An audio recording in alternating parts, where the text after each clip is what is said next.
ఎందుకంటే ఒకవైపు జగన్మోహన్ రెడ్డి గారిని తిట్టడానికే టైంని స్పెండ్ చేస్తున్నారు, కానీ వాళ్ళు ఎన్నికల్లో ఏం ప్రచారం చేశాం, ఏ సంక్షేమాన్ని అందిస్తాం, ఏ అభివృద్ధిని అందిస్తామని చెప్పిన మాటల్ని మరిచిపోవడం ఇక్కడ మనం గమనించాలి. ఎందుకంటే మీరు చూశారు ఏ విధంగా అధికారంలోకి వస్తే మేము సూపర్ 6 అమలు చేస్తామని చెప్పారు. ఈయన లోకేష్ అయితే మేము సూపర్ 6 అమలు చేయకపోతే నా కాలర్ పట్టుకొని అడగండి అన్నారు. ఏ కాలర్ అండి? రైట్ కాలరా, లెఫ్ట్ కాలరా? అంటే కాలర్ పట్టుకొని నిలదీసి అడిగితే తప్ప మీరు సూపర్ 6 అమలు చేయరా? ఈరోజు చూస్తే చంద్రబాబు నాయుడు గారు ఎంత కూల్గా సంపద సృష్టించాక ఆదాయం పెరిగాక అప్పుడు సూపర్ 6 ని అమలు చేస్తామని చావు కబురు చల్లగా చెప్తున్నారు. మరి ఆ రోజు చంద్రబాబు నాయుడు గారు, పవన్ కళ్యాణ్ గారు ఎన్నికల్లో ప్రచారం చేస్తున్నప్పుడు మీకు తెలీదా?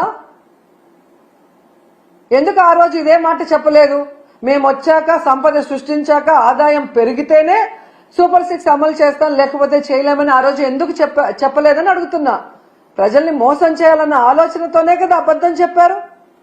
మళ్ళీ మీరు చూస్తే చాలా ఎటకారంగా చంద్రబాబు నాయుడు గారు, మీరు కూడా వినుంటారు, పెద్ద గొంతేసుకొని చెవులో మైకు పెట్టుకొని తమ్ముళ్ళు బటన్ నొక్కుతాడంట జగన్మోహన్ రెడ్డి. బటన్ నొక్కడం పెద్ద విషయమా? మూలనున్న ముసలమ్మ కూడా బటన్ నొక్కుతుంది అని ఎటకారంగా మాట్లాడాడు. మరి మీకు కూడా 73 ఏళ్లు పూర్తయ్యాయి కదా, మూలనున్న ముసలమ్మ బటన్ నొక్కగా లేంది 73 ఏళ్ల ముసలోడివి మీరెందుకు నొక్కలేకపోతున్నారు ఆ బటన్ అని ముసలోళ్ళందరూ గుసగుసలాడుకుంటున్నారు. మీకు వినిపిస్తుందా? అసలు డిప్యూటీ సీఎం పవన్ కళ్యాణ్ గారు అయితే ఏకంగా బాబు గారి హామీలకి నాది గ్యారంటీ, బాబు గారు చెప్పే ప్రతిదీ అమలు చేసేది నాది వారంటీ, ఆయన చేయకపోతే నేను ప్రశ్నిస్తాను అని మాట్లాడారు. మరి ఈరోజు పవన్ కళ్యాణ్ గారు ఈ సంవత్సరం ఇవ్వాల్సిన తల్లికి వందనం, రైతు భరోసా, నిరుద్యోగ భృతి, ఫ్రీ బస్సు, ఆడబిడ్డ నది ఎవరిస్తారు? మీరిస్తారా? చంద్రబాబు నాయుడుతో ఇప్పిస్తారా? మరి ఇంతవరకు ఇవ్వలేదు కదా. మరి ఎందుకు మీరు ఈ కోట్లాది మంది ప్రజల తరఫున నిలబడి చంద్రబాబు నాయుడిని నిలదీయట్లేదు? ఏం అడ్డం వస్తుంది మీకు అని ప్రశ్నిస్తున్నా. ఈరోజు ఎంత దారుణంగా తయారయ్యారంటే, నేను నా కొడుకు పవన్ కళ్యాణ్ గారు అధికారంలోకి వచ్చేసాం కాబట్టి ఈ రాష్ట్ర ప్రజలు ఏమైపోయినా పర్వాలేదు, వీళ్ళకి మనం చెప్పింది ఏది చేయాల్సిన అవసరం లేదు అని ఎంత కేర్లెస్ గా ఈ ప్రభుత్వంలో ఉన్న పెద్దలు ప్రవర్తిస్తున్నారో మనం అందరం కూడా గమనించాలి. ఎన్నికల ముందుకి ఎన్నికల తర్వాత వాళ్ళ ప్రవర్తన ఎలా ఉంది అంటే, ఎన్నికల ముందేమో బాబు షూరిటీ భవిష్యత్తుకు గ్యారంటీ, కానీ ఈరోజు బాబు షూరిటీ చీటింగ్ గ్యారంటీ.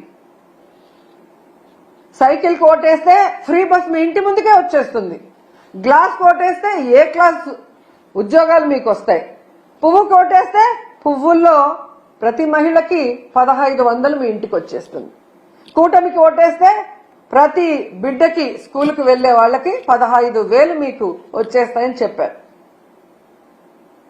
ఇక ఇంట్లో ఎంతమంది ఉంటే అంతమందికి లక్షలు వచ్చి పడేస్తాయని ఏ విధంగా వాళ్ళు బాండ్లు కూడా రాసి ఇవ్వటం మనం అందరం కూడా గమనించాం. కానీ ఈరోజు ఆ బాండ్లు నాలిక గోక్కోవటానికి కూడా పనిచేయట్లేదు. అసలు వీళ్ళు చేసిన ప్రచారం ఎలా ఉంది అంటే, రామానాయుడు గారు సైకిల్ వేసుకొని ఒక ఇంటికి వస్తారు, ఈ రోజుకి కూడా ఎక్కడ చూసినా అది వాట్సాప్ లో తిరుగుతుంది. నీకు 15,000, నీకు 15,000, నీకు 15,000, నీకు 18,000 అని చిన్నపిల్ల నుంచి పెద్దవాళ్ల వరకు వేలు పెట్టి ప్రతి ఒక్కరికి చూపిస్తూ సైకిల్లో వచ్చి సైకిల్ కొట్టేస్తే చాలా అవన్నీ వచ్చి పడిపోతాయి అన్నారు. మరి అదే సైకిల్ మీద ఈ రోజు వెళ్లి అవన్నీ ఎందుకు వాళ్ళకి అందించలేకపోతున్నారు? అంటే అధికారంలో రావటం కోసం ఆ రోజు ఏ విధంగా ప్రచారం చేశారయ్యా అంటే, టీవీల్లో, థియేటర్లో, ఫేస్బుక్లో, యూట్యూబ్లో, ట్విట్టర్లో, ఇన్స్టాలో ఎక్కడ చూసినా కూడా దండయాత్ర చేశారు ప్రజల మీదకి.